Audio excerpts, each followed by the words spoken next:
Sebab apabila kita nak memberi nasihat, kita ada sebab kita bagi nasihat. Bukan kita nak tunjuk hero, bukan kita nak tunjuk pandai, tetapi kita nak ada perubahan. Faqula lahu qawlan layyinan. Ketika kepada Fir'aun, kita dengan orang rumah kita bukan Fir'aun. Suami kita bukan Fir'aun, tuan-tuan Fir'aun. Tak juga. Tapi apabila nak bercakap dengan Fir'aun, disuruh qawlan layyinan, ada sebab.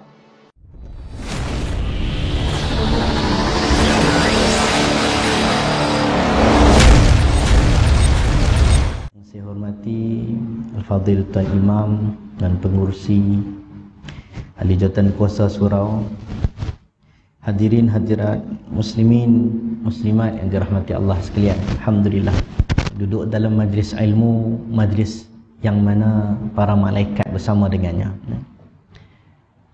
Sebanyak mana kita mengikuti sunnah Nabi, banyak itulah yang kita boleh minum air dalam telaga Kautsar. Inna a'tainakal kautsar. Kalau tuan-tuan, mungkin ustaz-ustaz cerita tentang qalu ya wailana man ba'athana min marqadina, peristiwa bangkit di padang mahsyar. Orang berkata, ya wailana man ba'athana min marqadina. Wailana ni dulu kita sebut wailul likul. Kalau banyak terjemahan saya jumpa, dia sebut macam setengah tu sebut celaka lah. Wail. Dulu yang kita duk ingat, orang duk angkat kabadi tu duk sebut wail, kita kata neraka wail lah. Dia kalau ikut wai saja, waw ya wai. Kalau ikut bahasa Arab, wai, celakalah. Lam tu adalah li, celakalah bagi kamu. Dia macam teruklah. Ataupun kita bangun kita kata alamak, bangun terkejut, alamak. Dan saya orang Penang ni, dia tepuk dia, Allah. Orang Penang tak kata Allah, dia kata Allah.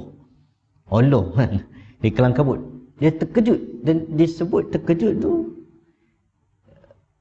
sehingga mereka tidak sapu pasir-pasir yang ada atas dahinya.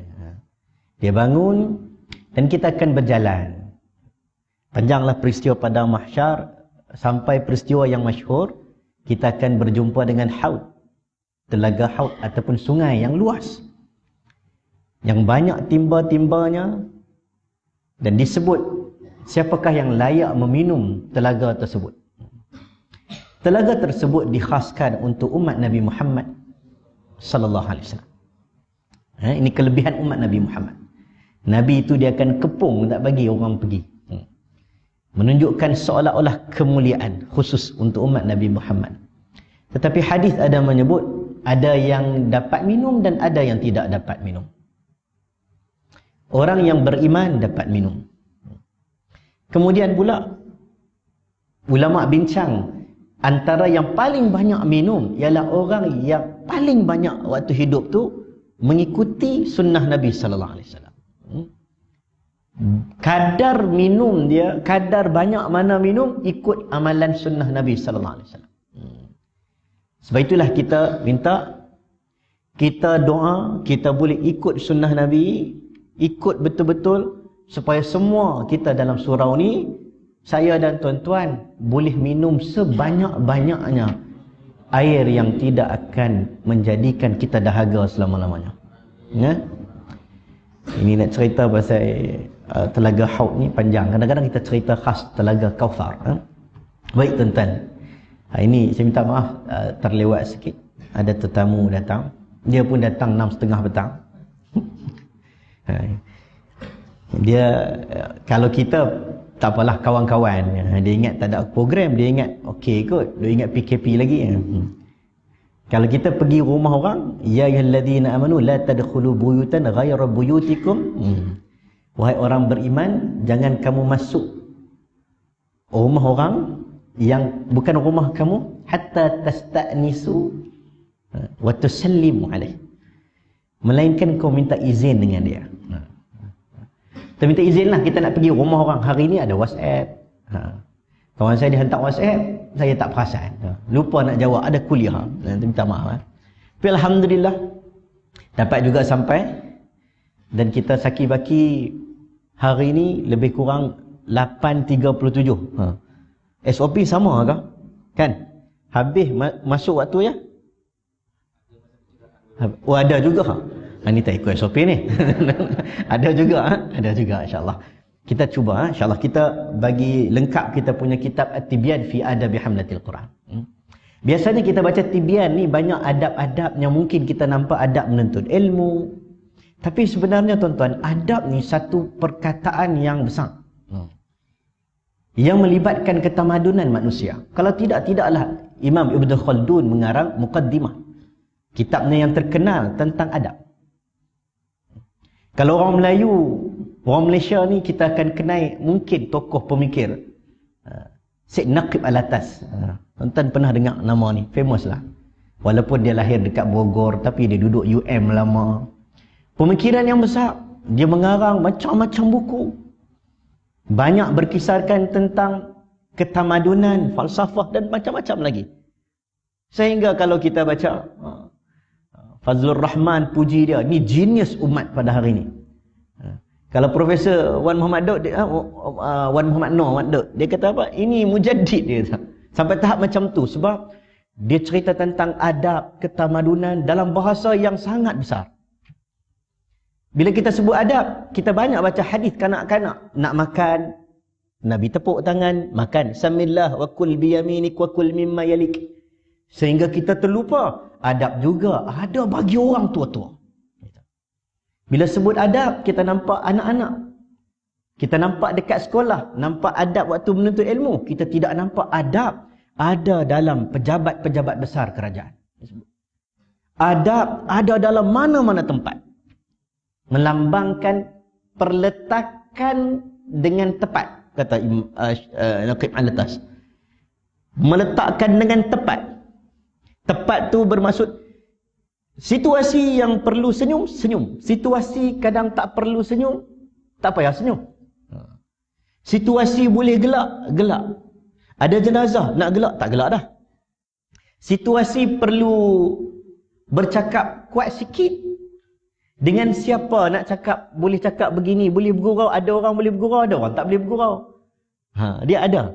Subhanallah. Letak dengan tepat, memerlukan hikmah, ilmu, dan akhirnya dia pandai nak hidup. Sebab itulah adab ni daripada kecil kita didik anak kita. Sebab itulah At-Tibyan fi Adab Hamlatil Quran, walaupun nampak macam kecil, dia cerita tentang adab kita, duduk macam mana, dan banyak kita cerita dekat sini. Tetapi sebenarnya adab ni perkataan yang besar, yang luas, yang termasuk bagi kita semua, yang mana mungkin dah besar dah. Kalau kita sebut adab, dah nampak anak-anak kecil ya. Tetapi sebenarnya dia merangkumi kita sampai akhir hayat kita. Kalau tuan-tuan baca bab Nabi sallallahu alaihi wasallam, saya pernah cerita dekat sini, bab Nabi, orang nak mandi jenazah Nabi.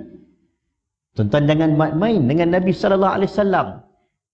Orang nak cakap tinggi sikit, lepas lebih tinggi suara pada Nabi. La tarfa'u aswatakum fawqa sautin Nabi. Sampai Umar bila bercakap depan Nabi, orang selalu tanya, Umar, ulang balik, tak dengar. Selepas kena tegur dengan Nabi, la taj'alu du'a rasul ba'dukum ka du'a ba'dukum ba'dha. Jangan panggil Nabi macam kawan-kawan kamu. Macam mana nak mandi jenazah Nabi? Kita mandi jenazah orang yang kita tak kenal pun tuan-tuan, penuh dengan adab. Betul? Nak masuk tempat mandi pun penuh dengan adab. Orang tu buat maksiat, tak buat maksiat ke? Orang tu terkenal fasik, tak fasik ke? Kita jaga. Apatah lagi Nabi. Tengok macam mana mereka jaga sampai Nabi dah tak ada. Sampai sekarang pun kita ada adab ziarah makam Nabi sallallahu alaihi wasallam. Baik, hari ini kita sambung bab saya ingat fasal ke 5. Fasal ke-5. Okey, hari itu kita cerita tentang akhlak seorang pengajar. Baik, fasal ke-5. Yang mana ada dalam apa ni? Muka surat 23. Muka surat 23. Baik, apa kata musannif, pengarang kitab Al-Imam An-Nawawi rahimahullah. Seorang pengajar sewajarnya bersikap lemah lembut kepada orang yang belajar kepadanya dan menyambutnya serta berbuat baik kepadanya sesuai dengan keadaannya. Okey. Seorang pengajar, guru, dia perlu berbuat baik, berlemah lembut. Layyin. Tuan-tuan kalau baca bab sebutan, ada qaulan layyinan, ada qaulan sadidan. Faqula lahu qaulan layyinan. Ketika mana Nabi Musa alaihissalam dengan Harun nak ajak Fir'aun. Tuan-tuan. Nak ajak Fir'aun sebab Fir'aun ni tuan-tuan cakap kasar, tak boleh Tuan-tuan cakap kasar pun takkan, orang kata tak makan. Tak guna. Sebab apabila kita nak memberi nasihat, kita ada sebab kita bagi nasihat. Bukan kita nak tunjuk hero, bukan kita nak tunjuk pandai, tetapi kita nak ada perubahan. Faqula lahu qawlan layyinan. Ketika kepada Fir'aun, kita dengan orang rumah kita bukan Fir'aun. Suami kita bukan Fir'aun, tuan-tuan Fir'aun. Tak juga. Tapi apabila nak bercakap dengan Fir'aun, disuruh qawlan layyinan. Ada sebab. Ada sebab. Ada benda ketika mana Nabi SAW, Nabi berdepan dengan beberapa orang raja, Nabi surat Nabi, mungkin Nabi sebut juga Kaisarul Azim. Dalam surat mula Nabi tulis Kaisarul Azim, Nabi tulis kepada Kaisar, Raja Hercules Azim, raja-raja yang azim. Azim ni maksud mengagungkan dia, pangkat dia. Panggil dia dengan panggilan yang baik. Tapi bila mana ada sebahagian duta-duta Nabi SAW apabila dibunuh, contoh dalam kes-kes Hudaibiyah yang Nabi waktu tu Nabi nak pergi serang balik, dengar khabar kata Osman kena tangkap. Ada sebahagian sebut kena bunuh. Yang tu balas balik dalam keadaan agak tegas. Ada bab tegas, ada bab Nabi lembut. Tapi kata musannif ini, seorang pengajar perlulah bersifat lembut kepada anak murid yang belajar dengannya. Kami telah meriwayatkan daripada Abu Harun Al-Abdi. Katanya, Abu Harun Al-Abdi ni tuan-tuan, dia tasyayyuh sikit. Tasyayyuh ni, sebahagian sebut tasyayyuh ni, dia bukan Syiah, tapi dia cenderung ke arah Syiah. Sebab itu Imam Bukhari meletakkan dia sebagai matruk, tertolak hadisnya. Kata Abu Harun Al-Abdi, kami datang kepada Abu Sa'id Al-Khudri. Abu Sa'id Al-Khudri ni Al-Khudrah. Tuan-tuan kalau baca dengan sahabat-sahabat Nabi ni, dia seronok sebab dia cerita yang betul. Sebab itulah Imam Abu Hanifah, saya baca satu riwayat. Dia kata al-hikayatu 'anil ulama wa majalasatihim ahabbu ilayya min katsirin min al-fiqh li'annaha adabul qaum wa akhlaquhum. Sesungguhnya aku lebih suka bila duduk sembang-sembang cerita tentang orang-orang soleh, cerita tentang orang baik. Siapa dia? Sahabat Nabi mesti baik. Cerita tentang mereka kerana lebih aku suka daripada aku mengaji fiqh. Tu cara Imam Abu Hanifah, tuan-tuan. Dia dah alim dah fiqh, tu dia cakap macam tu. Kita tak berapa alim lagi kan. Kita tak berapa alim, dia cerita pasal orang lah, tak mengaji-mengaji. Tapi cara dia cakap tu, aku seronok bila aku dengar cerita tentang mereka, aku akan nampak adab dan akhlak pada mereka. Seperti bila kita sebut Abu Sa'id Al-Khudri. Abu Sa'id Al-Khudri ni daripada 7 orang yang paling banyak hafal hadis Nabi sallallahu alaihi wasallam. Antara 7 orang paling banyak hafal hadis. Nombor 1 siapa? Abu Hurairah. Abu Hurairah dah special.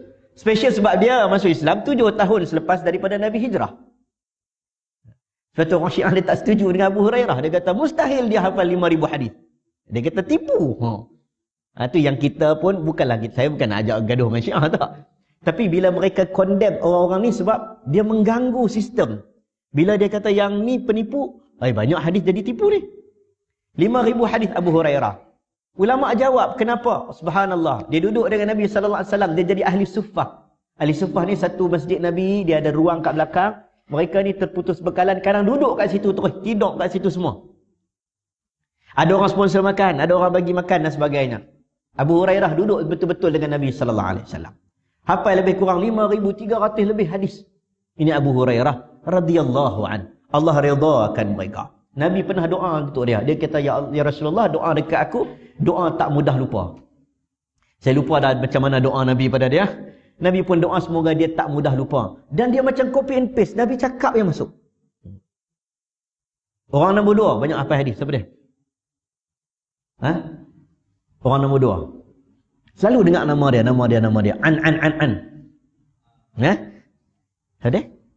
Ibnu Umar. Anak kepada Umar Al-Khattab radhiyallahu anhu. Dengan ayah lagi rapat pada anak. Anak pula lagi banyak hafal hadis. Dia ada beza, tuan-tuan. Sebab itu kalau kita baca sejarah hadis, bila hadis ditulis, ini kalau orang mengaji hadis, ini ada orang mengajar hadis. Ada tak mengajar pengajian hadis? Sejarah pengajian hadis. Tak ada. Macam mana hadis ditulis? Sebahagian ulama dulu, lebih kurang 500 tahun. Sebahagian ulama mengatakan hadis tak ditulis sebab ada hadis Nabi pernah larang. Abu Sa'id Al-Khudri jugalah. Nabi kata, la taktub anni. Jangan kamu tulis apa-apa benda pun daripada aku. Maka ada ulama kata, Quran saja Nabi suruh tulis, hadis jangan tulis. Pernah tak kita dengar macam ni? Kan? Nabi suruh tulis Quran, hadis jangan tulis. Okey. Orientalis pakai hujah ni kata, tu hadis tu sebab tu hadis kita tak terima. Orang anti hadis, zanadiq. Dia tak setuju, dia kata ni tengok hadis ni macam mana berapa ratus tahun. Kalau ikut Imam Ibn Abdul Bar, dia kata Imam Malik bagi tahu dekat aku orang first yang karang kitab-kitab agama ni, tambah-tambah kitab hadis, orang first. Dia kata Imam Ibn Shihab Az-Zuhri. Tu lebih kurang 100 tahun lebih. Bolehkah hadis ini yang ada pada kita ini valid tak valid? Nampak macam tak kena. Jadi alhamdulillah kita syukur pada Allah. Ini sejarah-sejarah. Betul, Nabi memang pernah larang tulis hadis. Ulama bincang, kenapa Nabi larang? Sebahagian kata Nabi larang sebab ramai sahabat tak pandai menulis waktu itu. Ada sebahagian yang pandai tulis. Namun pandangan ni tak kuat. Sebab kalau tak pandai tulis, macam mana ada penulis Quran? Okay, ada yang kata Nabi larang kerana Nabi tak mau waktu itu mereka konsentrik pada hadis, tetapi nak konsentrik pada Quran. Tak nak campur Quran dengan hadis. Tapi antara pandangan yang kuat mengatakan bahawa hadis Nabi larang tulis tersebut kerana itu hadis yang awal, zaman awal. Sahabat tak boleh faham, tak boleh beza mana bahasa Quran, mana bahasa hadis. Subhanallah tuan-tuan. Dia ada satu zaman yang Nabi cakap sahabat boleh faham, yang ni Quran. Dia dengar sikit, yang ni hadis ni. Kita boleh macam tu. Kita dengar ustaz cakap, ustaz ni cakap hadis ke dia yang cakap? Kita betul tahu kan? Bunyi Arab sikit dia kata hadis lah. Tak semestinya Arab tu hadis. Menunjukkan Allah bagi barakah. Ulama menyebut para sahabat Nabi barakah, hafazan mereka hebat, termasuk ditambah dengan Nabi jawami' al-kalim, iaitu Nabi dia cakap simple tapi orang boleh hafal. Ini kehebatan Nabi sallallahu alaihi wasallam. Yang kita semua tak boleh. Ustaz tak semua boleh. Ada sebahagian cakap dia pun cakap banyak sangat sampai orang tak ingat, dan boleh jadi anak murid memang jenis tak ingat kot. Yang mana dua-dua lah tak ingat. Tapi Nabi dia cakap simple, tapi orang boleh tangkap, boleh hafal hadis. Habislah zaman tu. Sehingga beratus tahun ada ulama menyebut datanglah Khatib Al-Baghdadi, orang Baghdad, kat 500 tahun dalam mazhab Syafi'i. Dia karang kitab Taqyidul Ilm, dia buat satu statement, dia kata Quran ditulis, hadis juga ditulis. Dia macam research lah. Zaman dulu cuma tak nama lah PhD, tesis baru, penemuan baru, tak ada. Dia cuma kait hadis-hadis yang pernah Nabi sebut. Nabi kata tolong tulis sedikit untuk orang ini. Ada hadis-hadis Nabi sebut. Abu Hurairah pernah cakap, aku ni orang paling banyak hafal hadis, tapi aku tak boleh lawan dengan seorang ni. Siapa dia? Abdullah bin Amr al-As. Ini tawaduk. Dia hafal banyak lagi, tapi dia kata dia tak boleh lawan dengan Abdullah bin Amr al-As. Kerana Abdullah bin Amr al-As tulis, aku hafal. Ada beza orang qaidul ilm bil kitab. Ikatlah ilmu dengan tulis. Jadi Abu Hurairah kata dia hafal tak banyak. Abdullah bin Amr al-As lagi banyak. Sebab Abdullah bin Amr al-As dia tulis. Atau kalau tuan-tuan baca sejarah-sejarah manuskrip, orang panggil, antara manuskrip yang ada zaman dulu, ada orang cari, ada yang kata hilang. Antaranya dikatakan sahifah, suhuf Abdullah bin Amr al-As. Ini disebut oleh para ulama, oleh orang zaman-zaman tabi'in, pernah menyebut dia masuk ke dalam rumah, jumpa dengan Abdullah bin Amr al-As. letak dekat bawah kepala dia satu buku tebal. Jadi dia tanya, apa dia benda tu? Punya jaga ni, jangan kacau benda ni, benda lain boleh kacau, benda ni jangan kacau. Dia kata dalam dunia ni kalau semua benda hancur, selamatnya hanya buku ni dan aku, dia kata. Nescaya aku tak kisah. Maksudnya kalau yang ni selamat, okey, yang lain terbakar pun tak apa. Apa dia? Adalah hadis Nabi direct dengan aku, tidak ada lagi selang-selang orang. Maksudnya tak ada an-an. Direct daripada Nabi sallallahu alaihi wasallam. Menunjukkan ada manuskrip ditulis lebih kurang kat 1000 hadis.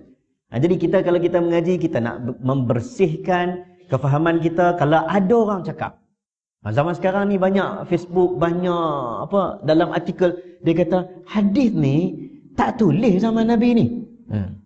Dijawab oleh Khatib Al-Baghdadi. Dan ulama-ulama hari ni pun menjawab dengan perkataan sama dengan Imam Khatib Al-Baghdadi.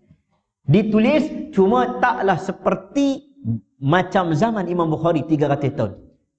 Yang banyak-banyak tulis buku masuk, namanya musnad, namanya musannaf, namanya jami', istilah-istilah. Ini kita panggil disiplin ilmu yang sampai dekat kita dalam menjaga agama. Macam-macam teknik yang digawal oleh ulama'. Sebab tu dulu tak ada ilmu. Dulu tak ada pengajian ilmu hadis sahih, hadis dhaif, tak ada. Tak ada. Disiplin pun tak ada. Melainkan ada orang bagi tahu, ada sekali Abu Bakar pernah terbitkan disiplin ilmu hadis. Nak cek sahih tak sahih. Dulu kira datang, sesungguhnya Nabi telah menceritakan kepada kami, sahabat Nabi. Oh, betul, aku tak dengar. Dengar. Ikut terus. Sebab tak ada lagi nak tanya, hadis ini tarafnya apa? Hasan ke? Mu'tadah? Tak ada. Melainkan ada peristiwa Abu Bakar, orang tua seorang perempuan datang, minta harta pusaka. Dia kata, aku tak pernah dengar ibu nenek tua dapat harta pusaka. Siapa pernah mendengar hadis daripada orang tua ini? Ada saksi tak? Datanglah sahabat Nabi, kata, aku juga pernah mendengar daripada Nabi. Datang seorang lagi, Al-Mughirah pun cakap, aku pernah mendengar daripada Nabi. Oh, okey. Kalau 2-3 orang cakap, aku percaya. Itu nampak disiplin lah. Cuma dia tak masuk dalam SOP. Dia nampak macam disiplin. Oh, macam ni cara nak cek hadis. Zaman tu dulu. Jadi tuan-tuan kalau baca hadis ni seronok. Abu Sa'id Al-Khudri, Anas bin Malik, kita tahu Anas bin Malik jadi khadam Nabi. Dia orang nombor 3 kat 2000 hadis lebih. Kemudian Aisyah radhiyallahu anha, wanita paling banyak hafal hadis. Wanita ni tuan-tuan, orang perempuan. Orang perempuan ni tak banyak kita dengar jadi imam-imam sah. Betul tak? Betul? Adakah mereka tidak alim? Ramai dah ni doktor-doktor, profesor-profesor wanita, ramai. Tapi kenapa tak banyak? Kita tak pernah komplain dari sudut pemikiran, akal, cerdik, pandai. Kita tak komplain. Tetapi mungkin nak lawan dengan orang yang tidak ada kekangan waktu dari sudut biologi badan dia. Wanita yang ada haidnya, ada tanggungjawab kadang-kadangnya dalam rumahnya. Ketika mana dia pregnant dengan kekangan-kekangan tertentunya, kepanatat hamalathu ummu, menjadikan namanya tu tak banyak. Bukan tak ada, hari ni ramai profesor hebat-hebat, alim-alim. Saya pernah jumpa guru alim. Saya cerita kat Turki, saya pernah cerita kat sini. Cerita jumpa waktu pergi Turki, itu tu Ittihad Ulama. Saya bukan ulama, tapi pergi program tu semua ulama, Qardawi semua adalah. Waktu tu pergi-pergi, ada seorang ni daripada, saya ingat Afrika, tapi negara mana satu saya tak ingat. Tapi ulama perempuan yang sangat hebat. Kita pun tak kenal dia, tapi orang-orang Arab ni kenal. Dia tua dah. Bila dia nampak kita, orang pun sebutlah. Ada seorang ustaz, dia kata, apa nama orang ni, doktor tu? Doktor. Pergi dia orang yang pertama menubuhkan satu kumpulan ulama-ulama dekat Afrika. Pergi jumpa dia. Bila kita pergi jumpa dia, kita pun Assalamualaikum. Dia nampak kita. Saya tak tahu buat apa. Dia, Afrika dia pakai selendang banyak, berbelit-belit tu kan. Dia pun buka-buka, dia ulur tangan. Nak salam. Tuan-tuan salam tak? Salam tak?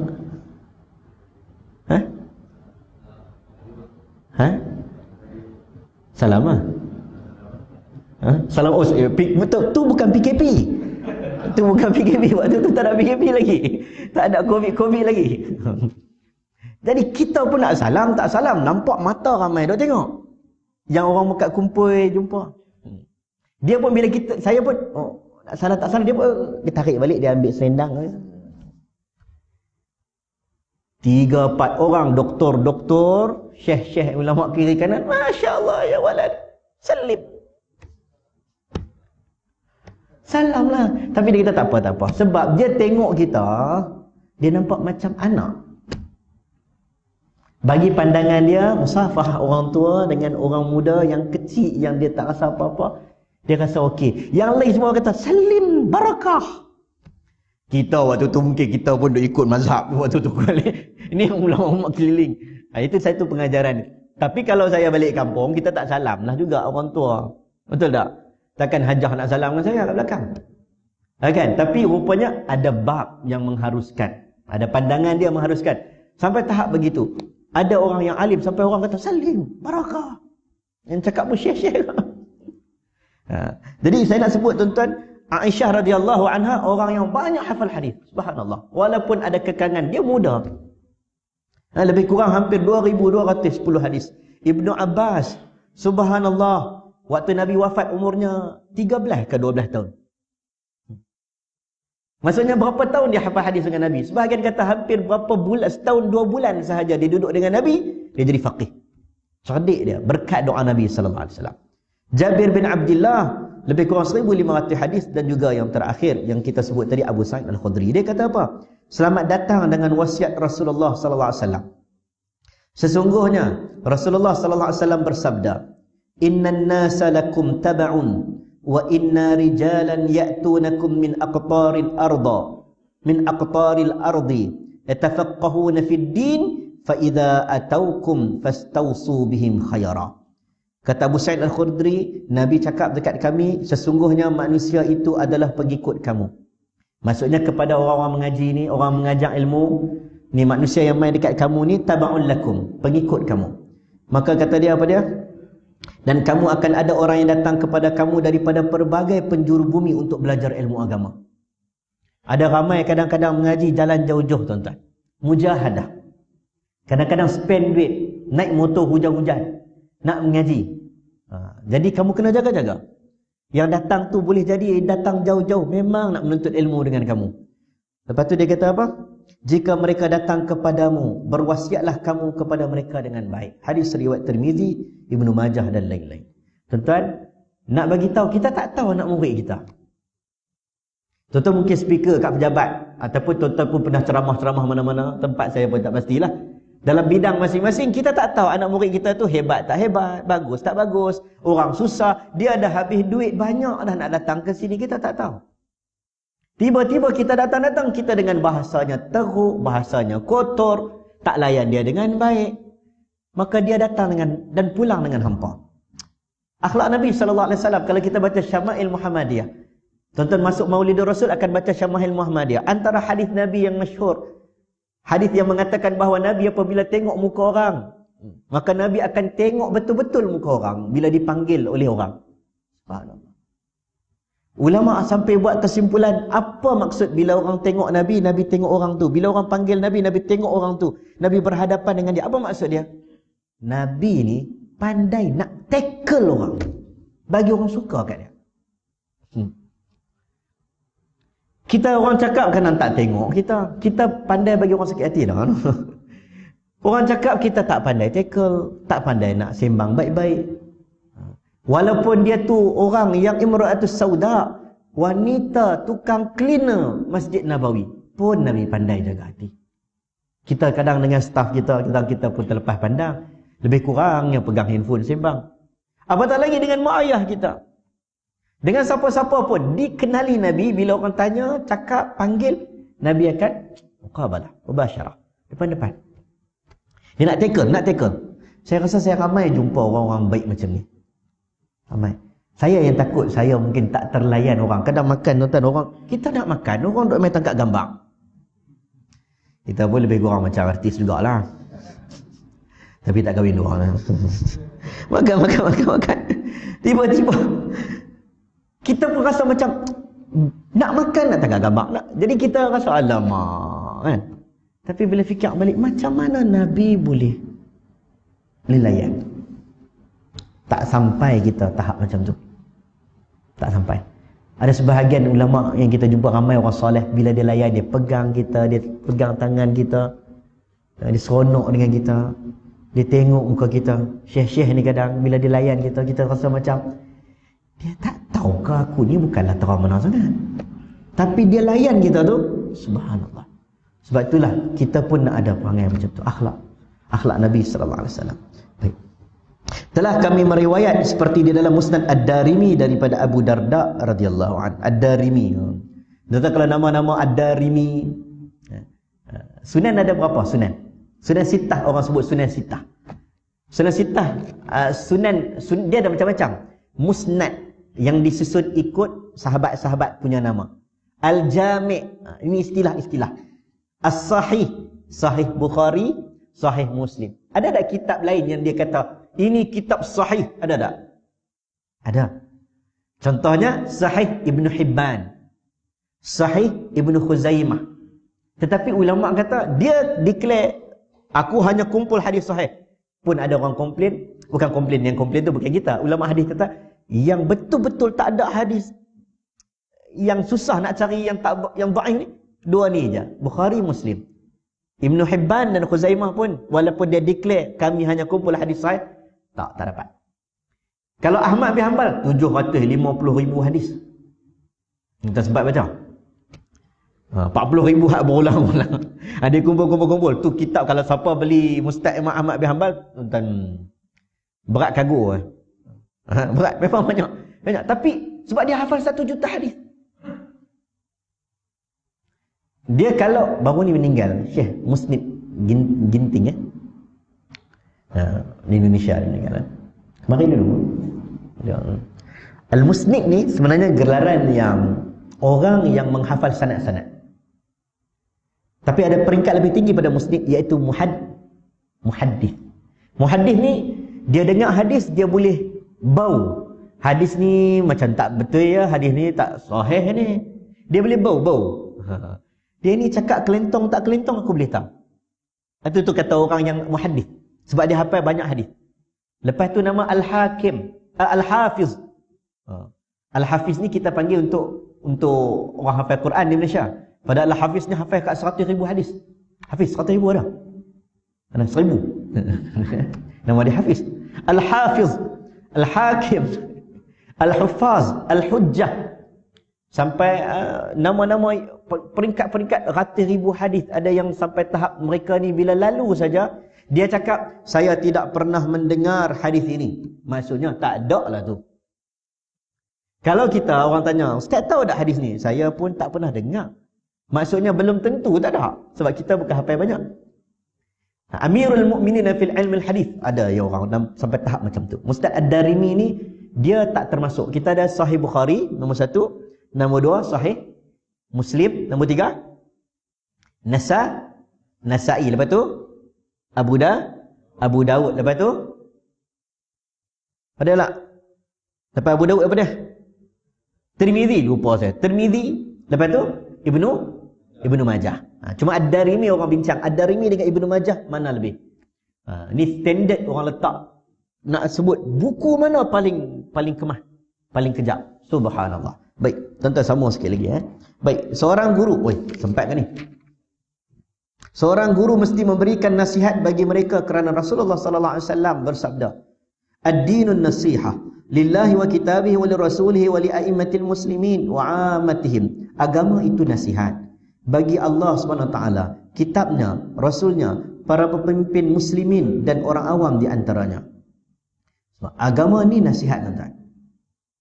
Agama ni nasihat. Sebab itu ulama menyebut nasihat ini fardu kifayah.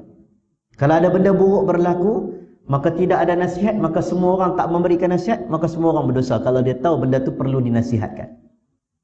Tapi nasihat ni pun ada perbincangan ulama. Nasihat tu adakah perlu untuk kita dapat nasihat untuk kita nak dia tu terus berubah on the spot? Tidak semestinya. Ini nama nasihat. Kata Al-Imam San'ani dalam Subul Salam, hadza hadis. Hadis ini jalil. Dia kata, jalil, hadis ad-dinu nasihah. Hadis ni 1/4 daripada agama. Hadis tentang nasihatlah. Sebab itu kemarin saya tengok ada orang duk viral, orang Arab pandai dia buat. Dia guna TikTok juga. TikTok, Haji, Tok Imam ada TikTok? Ada TikTok. Dia buat TikTok ni kan. Tapi dia buat TikTok baguslah. Dia baca hadis Nabi sallallahu alaihi wasallam pernah sebut, Nabi kata antara benda yang Nabi sallallahu alaihi wasallam kata Nabi ni Allah ni antara perkataan yang Allah sangat tak suka. Perkataan yang Allah sangat tak suka. Apa dia? Ayaqul ar-rajul lir-rajul. Bila seorang lelaki cakap dekat seorang lelaki, ini perkataan yang Allah tak suka. Tuan-tuan, kalau jumpa perkataan yang Allah tak suka, ada banyak. Sebahagian ulama menyebut perkataan paling Allah tak suka adalah menyebut Allah itu ada anak. Itu satu bab lain. Okay? Tapi ini antara perkataan yang Allah paling tak suka, bila seorang lelaki, taqul ar-rajul lir-rajul, cakap kepada seorang lelaki, ittaqillah. Bila kita cakap dekat orang tu, takutlah Allah. Dan orang tersebut jawab balik. Fayaqul alaika binafsik. Orang tu jawab balik, jangan duk fikir tentangku, jangan duk kisah tentangku. Bagi engkau urusan kau, bagi aku urusan aku. Perkataan yang paling Allah tak suka. Bukan paling, antara perkataan yang Allah sangat tak suka. Bila orang datang dekat kita, ittaqillah, kita kata hang aku. Allah tak suka. Sebab ad-dinu nasihah, agama ini nasihat. Kalau orang tu nasihat dalam keadaan orang muda kata poyo, tu cerita lain. Tapi orang nasihat dengan jujur, dengan ikhlas. Kita kata jangan duk cakap. Nak nasihat diri kau sendiri, tak. Terimalah nasihat. Kerana itu antara perkataan yang paling Nabi tak suka. Hadis riwayat Baihaqi. Ini dalam Syu'abul Iman, dalam bab iman, menunjukkan kita orang yang beriman sudi menerima nasihat orang lain, insya-Allah. Dan dikatakan termasuk nasihat bagi Allah SWT dan kitabnya yang memuliakan pembaca Al-Quran dan pelajarnya, membimbingnya kepada maslahatnya, bersikap lemah lembut kepadanya dan membantunya untuk mempelajarinya sedaya mungkin, serta memujuk hati pelajar di samping bersikap mudah ketika mengajarnya, bersikap lemah lembut kepadanya dan mendorongnya untuk belajar. Saya rasa panjang sangat ni fasal ni. Kita berhenti kat situ ya. Cumanya boleh tengok ada 1-2 soalan sebelum kita ni. Sama aja dia punya sebut ni, sikap lemah lembut, kita kena memberi nasihat kepada orang yang mana kita kena memberi nasihat dan kita mudah menerima nasihat. Kemudian ada hadis yang sebut tentang macam mana kita melayani orang dengan kata-kata yang lemah lembut. Kemudian disebutkan laisal mu'min, tidaklah seorang mukmin itu bitta'an walal la'an, tidaklah seorang mukmin itu orang yang suka melaknat orang, walal fahish, menggunakan bahasa yang kotor, dan dikatakan suka merendah-rendahkan orang. Antara tanda untuk melihat orang itu ahli neraka waktu di dunia lagi. Kita susah nak kata orang tu ahli neraka. Tapi hadis ni kita kalau boleh tengok kat kita. Kalau tengok kat orang, dah nampak orang sampai ke sudah. Kalau nak tengok tanda-tanda orang itu ahli neraka, orang tu cakapnya kasar, merendah-rendahkan orang, suka, itu tanda-tanda dia. Dipanggil mengambil sifat Allah, iaitu kibriya, takabur. Takabur ni hak milik mutlak Allah, bukan hak kita. Allah sebut aku kuasa, aku kuat, dia tak apa. Allah Rabbul Jalil, Tuhan. Kita gunakan sifat perkataan Allah yang baik-baik, Hanan yang Mannan. Perkataan Jabbar, perkataan yang menunjukkan kekuasaan Allah, itu bagi kepada Allah. Walaupun kita tak mampu menandingi sifat Rahim, Rahman Allah Subhanahu wa ta'ala. Jadi tuan-tuan, kalau tak ada apa-apa, semoga kita semua mengambil pengajaran daripada fasal 5 ni sampai fasal ke-6 ni. Walaupun pendek, paling kurang kita dapat sebuah sedikit manfaat. Dan kita balik, tuan-tuan, kalau kita setakat kita mengaji, saya pun cakap pada diri saya sendiri, kalau kita balik, Kita datang majlis ilmu sekadar mengambil ilmu, sekadar informasi. Saya ingat kitab ni tuan-tuan boleh baca sendiri. Betul tak? Dan kalau kita nak mengaji ilmu dekat sini, saya ingat kita Google banyak ada sekarang boleh dapat. Betul. Saya rasa buka YouTube pun banyak dah. Sebab tu bila kita datang majlis ilmu ikut sunnah Nabi sallallahu alaihi wasallam, kita niat semoga kita datang bukan setakat nak dapat info masuk otak, tetapi kita nak kita boleh berubah. Kita boleh berubah. Balik ada perubahan sedikit. Tambah-tambah beradab dan akhlak. Semoga mendapat cahaya petunjuk daripada berkah kitab ni. Wallahu alam. Yang baik datang daripada Allah, yang lemah daripada diri saya sendiri, hakikatnya dua-dua daripada Allah Subhanahu wa taala. Assalamualaikum warahmatullahi wabarakatuh.